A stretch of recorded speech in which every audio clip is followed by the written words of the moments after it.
مساء الخير عليكم واهلا بيكم في حلقه جديده من حلقات بودكاست التمانيناتي. حلقه النهارده هنرجع نتكلم تاني عن التمانيناتي، الشاب التمانيناتي. وما زلت بقول ايوه احنا شباب، الشباب شباب القلب. ماشي، عشان ما نخوضش في التجربه بتاعت انت عديت الاربعين يا ريس وبقيت الحاج وبقيت البركه وبقيت بابا لطفل هو اوريدي شاب دلوقتي وداخل في المراهقه. مش عايز اخش في السكه دي تاني، فخلاص نقطه من الحته دي اللي بعده. بما اننا شباب من الثمانينات، فانا عايز اتكلم في حته يعني يمكن احنا منشناها قبل كده وقلنا عليها قبل كده، حته انك واقع في النص بين جيلين. تمام، الجيل اللي ما شافش اللي انت شايفه، او بمعنى ادق اللي ما شافش اللي انت شاهدت بدايته او شاهدت مولده في التاريخ البشري، وبين جيل تاني اتولد لقى الحاجات دي موجودة ومتطورة أصلا. يعني حضرتك أنت شاهدت ميلاد الحاجات دي ومشيت بيها في حياتك كده لغاية لما الحاجة دي بقت متطورة وجميلة جدا. هوب دبل كيك، الولد اتولد لقى الحاجات دي موجودة وشغالة زي الفل. فأنت أبوك اللي هو جد الواد ده ما يعرفش الحاجات دي خالص، بس أنت عارفها كويس، وعارفها كويس قوي لأنك عارفها جايبها من تحت، واخد بالك. والولد الصغير هو ما يقدرش يعيش من غيرها، هو متعايش بيها وليها ومعاها. في حين ان انت زي ابوك تعرف تعيش من غيرها، وزي ابنك تقدر تبص تدغدغ الدغاديغ بيها. المشكله بقى هنا انك بتعرف تتعامل. هي مش مشكله، هي مشكله بالنسبه للطرفين التانيين. هي مش مشكله بالنسبه لك انت كتمانيناتي، هي مشكله بالنسبه لابوك ومشكله بالنسبه لابنك، واخد بالك. تعال نبدا البدايه الاولانيه وانت بتتكلم مع ابنك في الحاجات الجديده، في الموبايل، في البلاي ستيشن، في اللابتوب، في الريسيفر، في الاي بي تي في بقى والسمارت تي في والهليله اللي احنا شغالين بيها دي كلها. انت بتلاحظ ان انت بتتكلم تاني بنفس الجمله، هي ملهاش تعبير تاني اقدر اتكلم عنها بيه، هو تعبير انك جايبها من تحت قوي. تمام، يعني احنا كان عندنا زمان على ما اتذكر من اول ما ظهرت الاي ار تي بقى، وكان هو بدايه الريسيفر والدش اللي هو كان طبقه 3 متر ولا مش عارف كان 2 متر ولا ايه، وطبق متحرك، واخد بالك والريسيفر كان انالوج تقريبا كان حاجات غريبه كده كنا شغالين بيها، واخد بالك. وما كانش عندنا غير باقه اي ار تي، هو ده الدش. كان اي ار تي مسلسلات واي ار تي افلام واي ار تي حكايات، وطبعا اي ار تي رياضيه اللي كانت بتذيع الدوري الانجليزي والكلام ده كله والوصلات مش هنعيد بقى التاريخ القديم بتاعنا ده، واخد بالك. لغايه دلوقتي لما بقى فيه التلفزيون بقى فيه ريسيفر بيلت ان، والريسيفر البيلت ان ده فيه اي بي تي في، فالولد بيتفرج على حاجات اونلاين، بيتفرج على حاجات باستخدام الانترنت، ما بقاش مستني ميعاد معين يجي يتفرج على حاجه والكلام ده كله. لا، ده يتفرج عليها ويوقفها يروح يخش الحمام ويرجع تاني. لطيفه جدا، بيتفرج على حاجه يعني مسجله، واخد بالك. فانت لما بتتكلم مع ابنك على الحاجات دي هو الواد يقول لك ايه ده. زي ما احنا لما كان ابهاتنا يقولوا لنا على آه، القرش كان يجيب 15 كيلو لحمه واربع بقرات وخروف العيد وبتاع، والباقي ان نشتري بيه ارض في الساحل. فاهم انت؟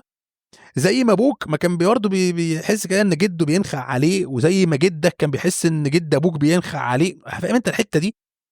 بتحس ان الولد نط حاجات كتير جدا انت مريت بيها عشان يوصل للمرحله اللي هو فيها دي. مرحله ان انت تشرح التكنولوجيا من اولها ل... ل... لابنك بتحسسك انت قد ايه قديم، انت قد ايه يعني يا نهار ابيض وانا عدى عليا كل ده. الكوميديا الاكبر بقى لما تيجي تتكلم مع ابوك في الحاجات دي. ابوك عايز من ابو اخر، ما هو عايز يتعامل مع حفيده، فعايز يتعلم بلاي ستيشن 5. يا حاجه طب خد اليابانيه الاول يعني يلا بينا نلعب يابانيه الاول وكراش ومش عارف بيبسي مان، وبعد كده نمشي واحده واحده. زي ما انا ما مشيت، لا هو عايز يجيب من الاخر. فانت حضرتك لما تيجي تتكلم في التكنولوجيا مع منصب اخوك وعايز تتكلم فيها مع من اتوا من بعدك، انت فعلا بتحس انت قد ايه قديم مع ابنك، وقد ايه بتحس ان انت مش عايز اقول عبيط عشان ما تزعلوش مني، بس انت بتحس فعلا حاج انت عايز ايه؟ لان الحاج بيشوف اللي حواليه برضه، فيقول لك انا عايز اعمل كذا. لا انت عشان توصل لمرحله انك تعمل كذا دي انت عايز كورسات يا حاج. احنا عايزين سنين عشان نوصل لمرحله ان انت تدوس على ظرف الاكسل يطلع لك زي رسم بياني. انت عارف يعني ايه اكسل يعني اصلا؟ انت عارف يعني ايه معادله؟ هل هبدا معاك بقى من اول الخليه واحط فيها يساوي الاول وسم وافريج لا لا، في حاجات ما فيهاش، هات من الاخر على طول.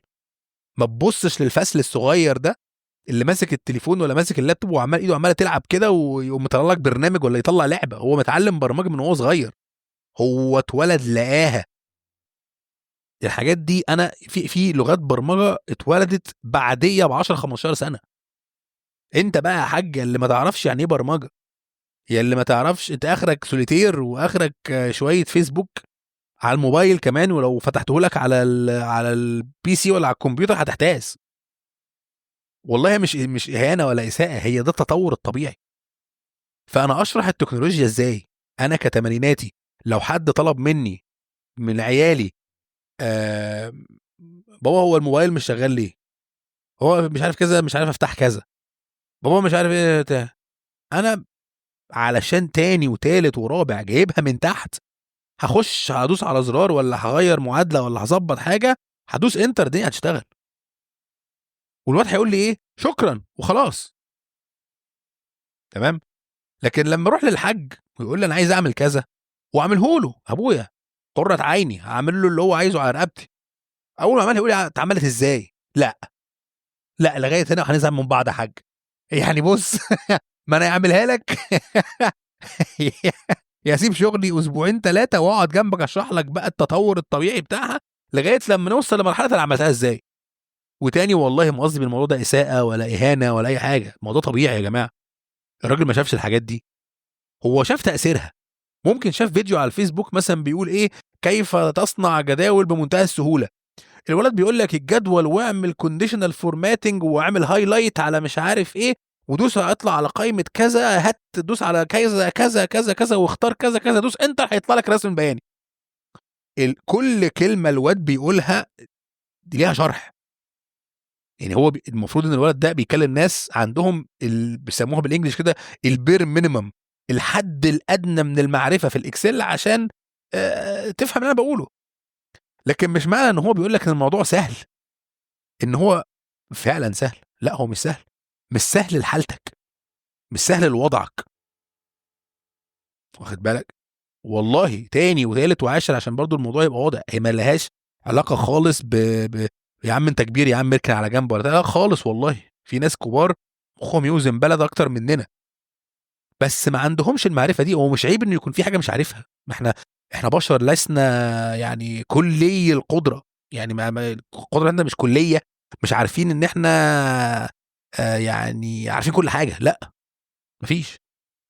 مهنا في حاجات انا ما اعرفهاش، وابني في حاجات ما يعرفهاش، وابويا اكيد في حاجات ما يعرفهاش، وكل واحد فينا اكيد يعرف حاجه الاتنين التانيين ما يعرفوهاش. بس لما بنتكلم في التكنولوجيا هي خلاص بقت امر واقع ومتغلغله في كل حياتنا. تمام. في حاجات ابويا ممكن يكون بيسالني فيها، عمي خالي ابن عم ابويا الناس اللي ليها علاقه بيهم الكبار، ابو واحد صاحبي يرفع سماعه ويقول لي فيه كذا كذا كذا. في حاجات ممكن اقول له دوس كذا اعمل كذا هتلاقي الموضوع ده اتحل، اكيد هقولها له في ساعتها. لكن في حاجات فعلا بتسال فيها بقول له طب بص لما اجي لك، طب بص هكلمك على تليفون تاني وامسك بقى التليفون الاولاني صور لي الحاجات دي وابعتها لي على الواتساب واحنا بنتكلم علشان اشوف ايه المشكله. في حاجات هو ممكن يكون بيوصفها غلط، في ايرور ممكن يكون شايفه مش عارف يقراه، واخد بالك؟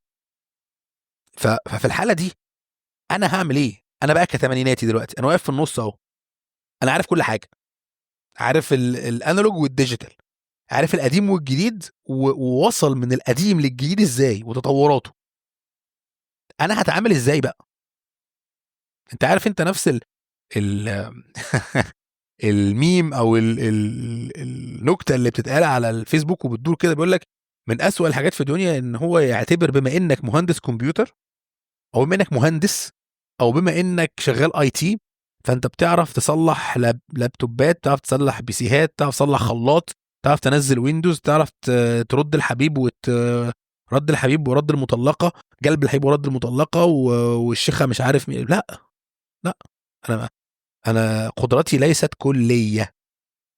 كل واحد فينا له قدرات معينه، يقدر يعمل حاجات معينه، يقدر يتعامل مع حاجات معينه، لكن لا، مش في كل حاجه.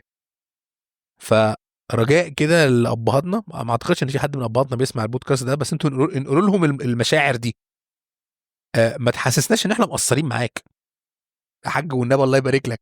لما اقول لك اصل انا مش عارف اقولها لك ازاي، انا مش بهينك او لا قدر الله ولا سمح الله يعني ان انا بقلل من شأنك انك ما بتفهمش مثلا، لا، بس انا هتكلم على ارضيه مش موجوده عندك. فلما اشرح واقول لك الحاجه الفلانيه، الخليه، يعني ايه خليه؟ لو بنشرح اكسل، انا طبعا بقول مثال الاكسل ده عشان هو معقد شويه، فهقول الخليه الفلانيه احط فيها المعادله دي وامليه بقى واكتب له او اقول له كده، لا، هعلمها لك ماشي، بس واحنا قاعدين جنب بعض، على الاقل انت شايف انا بقول ايه، شايف انا بقول ايه، واخد بالك؟ في حاجات بيبقى عايز يعملها دلوقتي، شافها دلوقتي وعايز يشوف هي صح ولا غلط او بتتعمل فعلا ولا لا. حاضر والله، ما قلتش لا، بس اديني فرصه، عشان التكنولوجيا دي بدأت بعديك بمراحل، فانت ما عندكش الاساس ده، وانا لما اجي هحاول اديك الاساس ده بالكلام بينا ومن بعض كده وهنمشيها.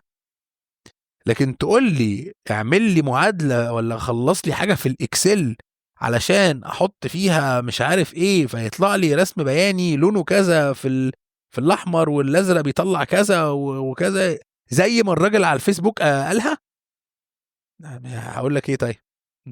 هي ليها رد، بس ما ينفعش اقول لك يا حاج انت حبيبي. يعني هل ينفع اقول لك ما تروح اساله؟